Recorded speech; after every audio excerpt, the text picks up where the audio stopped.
Under the cheerful, clear skies, my husband, John, and I eagerly made our way to the elementary school. Today is our grandson, Nick's field day.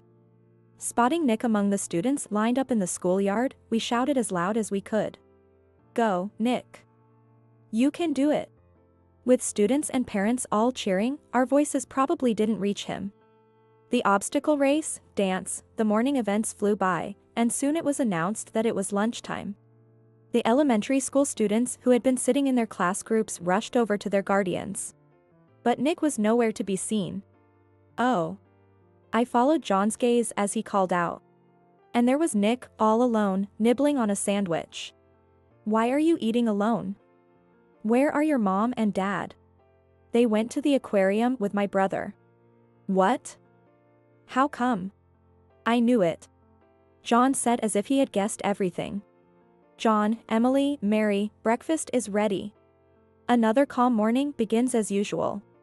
I, Linda, gently called out to my still sleepy husband and our 2 daughters. "Good morning." "Oh, is it scrambled eggs this morning?" John sniffed happily as he entered the dining room and sat down at the table. I'm so nervous about today's speech competition." Our elder daughter, Emily, a high school senior, sighed as she poured some juice. "You are good at speaking, so it will definitely be okay. You're unbeatable when it comes to talking, sis." Mary, our sophomore daughter, smiled as she playfully patted Emily on the shoulder. "What's that supposed to mean? Are you complimenting me?" Emily puffed out her cheeks in a jokingly angry manner. "Of course." Seeing Mary's goofy face made me relax. "Thanks to you, my nerves are gone. You should take things more lightly, like Mary does." John commented this to Emily, who is not only well-spoken but also strong-willed. "Yeah, I need to loosen up a bit."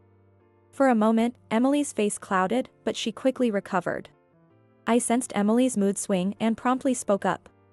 "It's because you're so reliable, Emily, that you help me out too. I believe it's natural for teenage girls to be moody." After that, Emily's speech competition went smoothly, and both daughters began preparing earnestly for their final exams. "Let's see, this should be solvable using this formula." As I brought over some sandwiches to my hardworking daughters, Emily appeared to be struggling but managing to solve the problems. "Emily, take a break if you're hungry. Have a sandwich." "So, that's how it works." Emily was so focused that she didn't seem to hear me. I left the wrapped sandwich at the door and headed to Mary's room. "Mary, I made some sandwiches for you." Entering her room, unlike the studious Emily, Mary looked relaxed as she casually flipped through her textbook. "Wow. I was just getting hungry, so I'm glad." "Thanks, Mom." With an innocent smile, Mary eagerly took a bite of the sandwich. Even during the exam period, Mary's relaxed attitude was evident, but her test scores were nearly perfect. Sure enough, she scored almost full marks on the final exams and came home as usual, snacking away. Although Emily scored above average, she was upset because she lost to Mary in terms of overall scores. Consequently, when Mary tried to talk to her after she got home, Emily stubbornly ignored her. It's always a set pattern, a period of ignoring for a couple of days, and then on the 4th day or so, they return to their normal demeanor as if nothing had happened. I think Emily's competitive nature makes her more likely to lash out at Mary, who is the closest to her. Perhaps it's a matter of pride for Emily as the older sister? She always seemed to have a competitive spirit against Mary. However, no matter how hard Emily tried, she never seemed to match up to Mary. Mary, for her part, seemed unaware of Emily's competitive feelings, always interacting with the same energy level. Seemingly unfazed even when ignored. Eventually, Emily stopped trying to compete, and by the time she graduated high school, her days flowed as peacefully as a calm river. After high school, Mary started working at a small travel agency. 2 years later, she got married, moved out, and soon gave birth to a boy, Nick. Now, Nick is in the 5th grade. On the other hand, after graduating from high school, Emily worked in a clothing store and enjoyed her work-focused life up until she was 23. However, seeing Mary's blissful appearance as a bride sparked something in her, and she suddenly started focusing intensely on finding a partner. One day, when Emily turned 26, she came home from work with a bright smile. "Mom, guess what? She rushed toward me in the living room, where I was ironing, with such vigor it was almost as if a wild boar was charging. "Hi, Emily. Something good happened?" I stopped and looked up at Emily, whose eyes sparkled brightly. "I got proposed to by Chris." Chris is Emily's boyfriend, whom she met at a mixer, and they had been dating for a year. "Next, it'll be kids. Mary only has one, so I want two." Emily clasped her hands and looked up as if praying. "Emily, that's not something to compete over, is it?" But Emily seemed already caught up in the idea of marriage and children. "Will you move out when you get married, Emily?" "Of course. We're planning to build a house so we can live comfortably, even when we have kids. I'll quit my job and focus on being a homemaker. Emily, you'll make a great wife." I can't wait to get married. A few weeks later, Emily moved out. "The room feels so much bigger now," John muttered as he looked around the now empty rooms of Emily and Mary.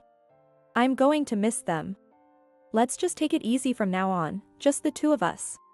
"Sounds good." To offset the loneliness of our daughters moving out, we started going out more. However, one day, our peaceful days came to an abrupt end. It all started with a single phone call. "Hello?" John is cautious and wary of the scams that are prevalent these days. As the person on the other end spoke, John's face grew tenser, and I couldn't help but worry. "So, what about my daughter?" John's voice was even deeper as he questioned the caller. Then, turning pale, he began to tremble as he took notes. "I'll head over right away." After hanging up the phone, John looked utterly dazed. "John, what's wrong?" "Mary." John choked up, struggling to speak as he took several shallow breaths.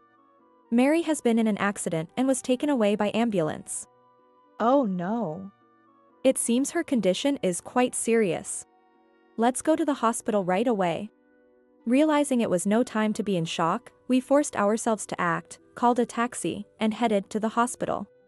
Upon arriving at the hospital's reception, we were immediately directed to wait in front of the surgery room. There, Mary's husband, David, was pacing anxiously. "David?" "Oh, Linda and John." Seeing us, David's face, which had been taut with strain, suddenly broke down and tears streamed down his face. "Mary, a truck ran a red light and..." David sobbed softly. "Oh no."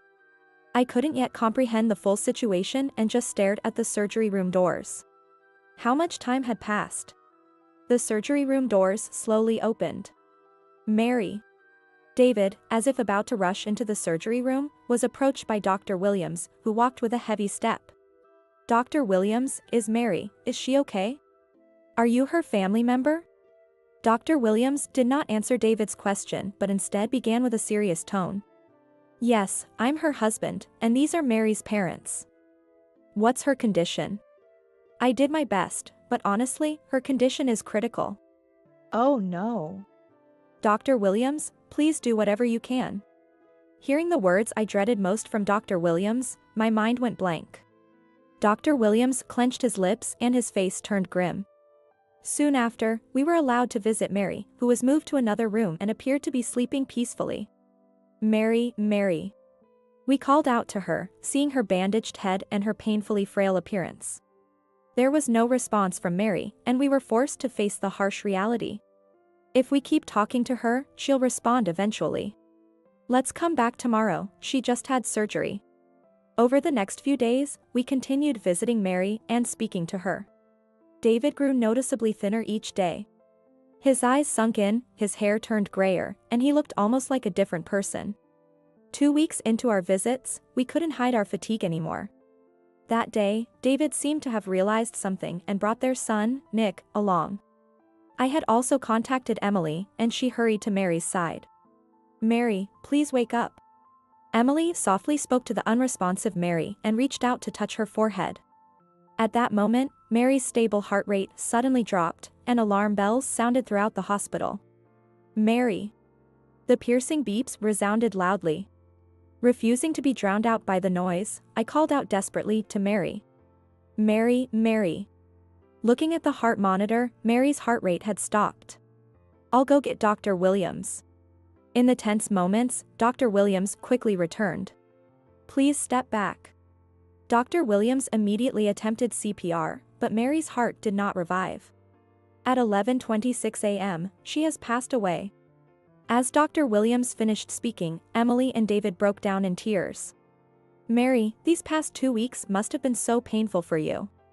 John, with a trembling voice trying to hold back tears, gently touched Mary's cheek. In the midst of this, Nick seemed still unable to grasp the situation, observing the grieving adults with confusion. I explained the situation to Nick.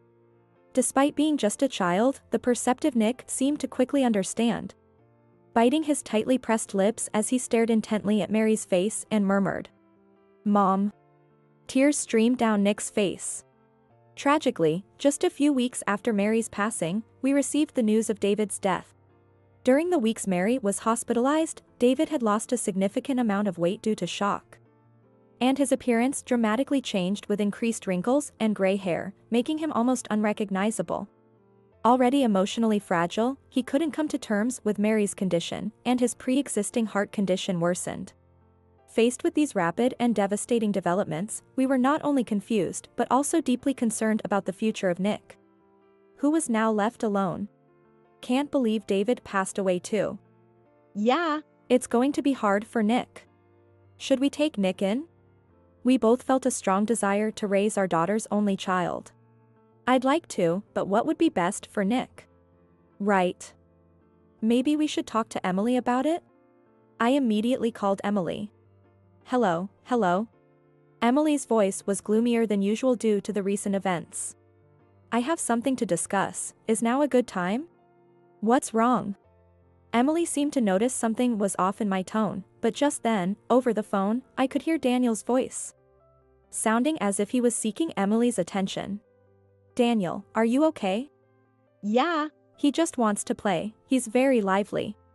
He's at that age where he needs a lot of attention.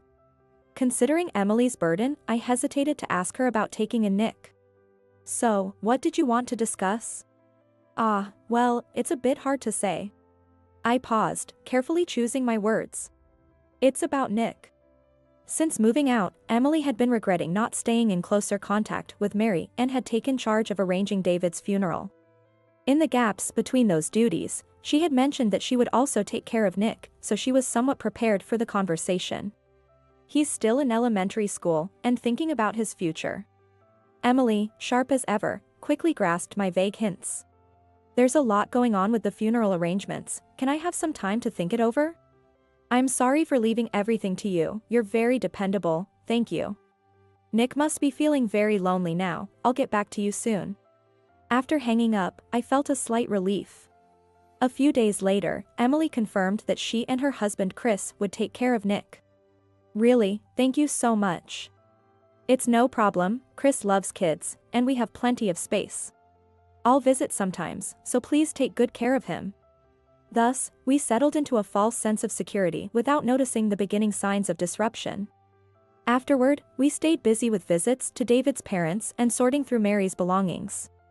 Before we knew it, 2 months had passed since Nick moved in with Emily, so we decided to visit Emily's home for the first time in a while.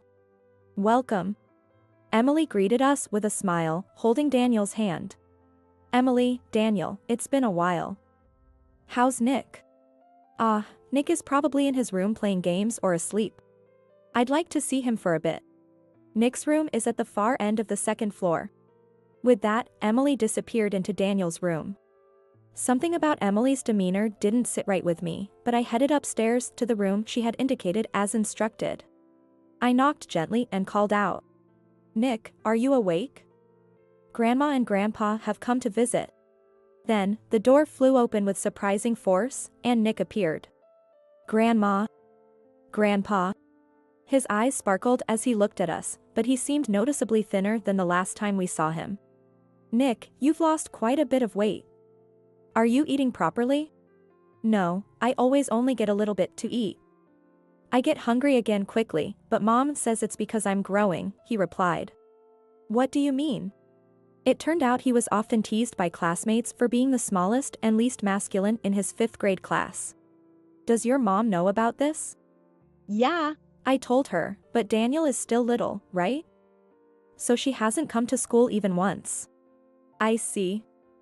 I'm sorry you're going through this, Nick. We left Nick's room momentarily and went to speak with Emily. Emily, can we talk for a moment? I notice Nick has lost a lot of weight, and he said he's being teased at school? Ah, um, Yes, but... Emily faltered in her response. We've just started living together, and I think Nick is being careful not to eat too much around us. Emily spoke quickly, avoiding my gaze. Is he being mistreated? Have you been in contact with the school? I meant to go. But just when Daniel was ill or clinging to me, demanding attention. I understand. Just make sure Nick eats properly. Yes, of course. I think he'll open up to me soon, don't worry. With that, Emily hurriedly said, I need to attend to Daniel, and quickly turned away from us. Returning to Nick's room, he was still waiting with a bright smile. As we were leaving Emily's house, I noticed John pausing and staring intently at the entrance. John, what's wrong? Nothing, let's go. The image of Nick's gaunt figure lingered in my mind. We returned home silently, unable to shake off our concerns. A few weeks later, the phone at our house rang. Hello? Hello, Grandma? It's Nick. To my surprise, it was Nick who had called. Hey, I have a field day coming up this Saturday. That sounds fun. While I was excited about attending his field day, something felt off about why he would call us himself. We'll definitely come and cheer for you. yeah. Thank you. After hanging up, I turned to report to John, who looked unusually troubled. John? Sorry. Was that Nick on the phone? Yes, he said there's a field day this Saturday. We promised to go and cheer for him. John's eyes hardened as he nodded firmly. And then, on the day of the field day, Elle arrived. Under the delightful clear skies, we headed to the elementary school with excited hearts. Just as we arrived, the opening ceremony of the field day was about to start. There's Nick. Among the lined-up students in the schoolyard, we spotted Nick and tried to imprint his brave face in our memories. After the opening ceremony, the first event began quickly, and Nick participated in the obstacle race. Go, Nick. You can do it. Naturally, many parents had come to cheer, and it seemed our voices didn't reach Nick as we couldn't catch his eye. Before we knew it, the morning session ended, and the lunch break announcement was made. The elementary school students who had been sitting in their class groups hurried to their guardians to have lunch with them. I finally regained my composure and began searching for Emily and her family, but I couldn't spot them anywhere. I followed John's gaze as he exclaimed. What caught our eyes was Nick all alone, nibbling on a sandwich. Nick. We immediately rushed over to him. Nick, we're here. Grandma, Grandpa. As he wrapped his half-eaten sandwich back in the wrapper, Nick smiled warmly at us. Why are you eating alone? Where are your mom and dad? It turns out, they went to the aquarium with my little brother. What? I was taken aback by Nick's unexpected answer. I knew it. What do you mean by you knew it? Emily was lying to us. John was visibly angry, almost as if he would grab Emily and her husband by the collar if they were there. After the field day ends, we need to talk to Emily. Despite it being our grandson's field day, we were left with mixed feelings. Once the field day was over, we hurried to Emily's house with Nick. Emily? Emily. As soon as we arrived at Emily's house, John started calling out while ringing the doorbell. After a while, Emily came out dressed as if she had just been somewhere fancy. Dad, raising your voice like that is a nuisance to the neighbors. Emily looked clearly annoyed and spoke in a frustrated tone. I don't care about the neighbors right now. It's about Nick. It was his field day today, why weren't you there to support him? Emily was visibly shaken and covered her trembling lips with her hand. Why do you guys even know today was the field day? And besides, we have our way of raising our children, so please don't interfere. Emily rattled off like a machine gun and forced us out saying, Daniel is crying, and closed the door on us. Hey, we're not done talking. Emily. John raised his voice, but the door remained shut. Hearing John's loud voice, a neighbor came to check on us. What happened? I'm sorry for raising my voice, my daughter lives in this house. Oh, are you Emily's parents? The neighbor, who seemed kind-hearted, quickly welcomed us and gestured for us to come closer. I hate to say this to you, but, actually. The neighbor confided that Emily has been unusually harsh on Nick. Actually, it's beyond harsh. Is that so? Yes, it's becoming a bit of an issue in the neighborhood. Nick was really being treated that harshly. Angered by the revelation, I decided we needed to gather indisputable evidence so that Emily could not talk her way out of it. John, I'm going to speak with the elementary school teachers. All right. I'll gather more information from the neighbors. Over several days, we diligently collected evidence and consulted with the Child Welfare Services to further substantiate our concerns. The staff at the Child Welfare Office were very supportive, and we were able to get a good grasp of Nick's situation. Later, we arranged a meeting with Emily under the guise that the child welfare officer was a counselor specializing in dealing with children like Nick, offering us guidance on how to interact with him at his age. On the day of the meeting, the staff, both of us, Emily and Chris, and Nick sat down together. The child welfare official began asking Nick gentle questions. Do you enjoy school? What do you talk about with your mom? Are you eating well? Do you get along with your brother? Who do you bathe with? I almost wanted to cover my ears as Nick responded, tears naturally starting to flow. Then Emily began to speak hesitantly. I've always been jealous of Mary. Mary excelled effortlessly in both her studies and sports. With her carefree smile and being beloved by everyone, she married and had children earlier than Emily, seeming very happy. Emily admitted that she was envious and jealous of Mary. I was envious of her, and because I could never measure up to Mary. I suppose I wanted Nick to somehow pay for that.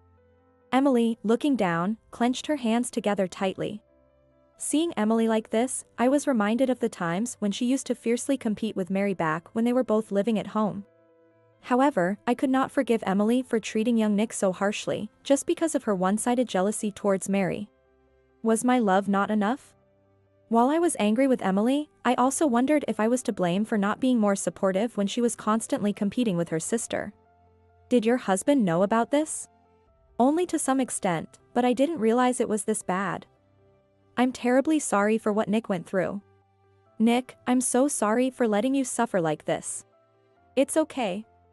Grandma and Grandpa always treated me nicely. I really want to live with you guys. Nick looked at us earnestly. Afterward, it was decided that Nick would come to live with us. Chris deeply regretted giving in to Emily's pressure and agreed to pay a substantial amount of child support as an apology. Emily was handed over to the police through Child Welfare Services, and although she wasn't arrested, she was severely reprimanded for neglecting her parenting duties. Moreover, a startling accusation came from an acquaintance of Emily who had heard about the police involvement. Shockingly, it was revealed that Daniel was actually the son of a man Emily had dated before marrying Chris. This person, having been silenced by Emily, decided to come forward with the truth amid the current upheaval.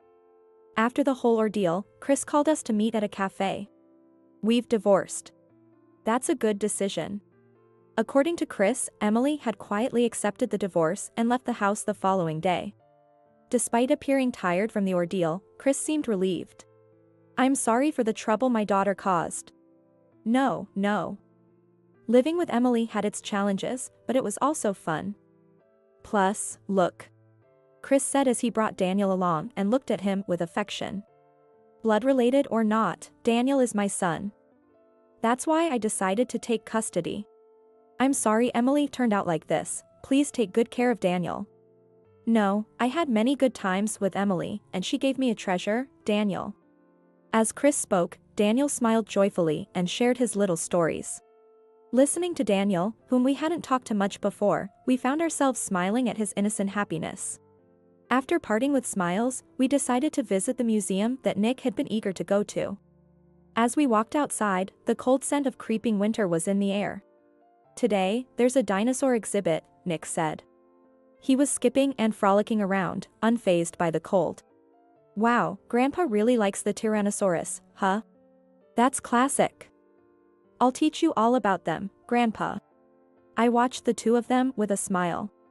Since John took Nick in, he seemed rejuvenated, bustling with energy and showering Nick with boundless love. As for myself, I had been withdrawn after Mary's passing, but Nick's smile loosened my heart, and now I find every day joyful and fulfilling. Suddenly, a soft, warm breeze, uncharacteristic of the season, enveloped me. Mary? I murmured unconsciously and looked up at the sky. The sun was shining in a cloudless sky. As I squinted at the brilliance of the sun, an image of Mary's smiling face filled my vision. Mom, Dad, thank you. Please take good care of Nick. Mary's voice seemed to speak directly to my heart, clear in my ears. Mary, watch over us from heaven. We'll make sure to send plenty of Nick smiles your way.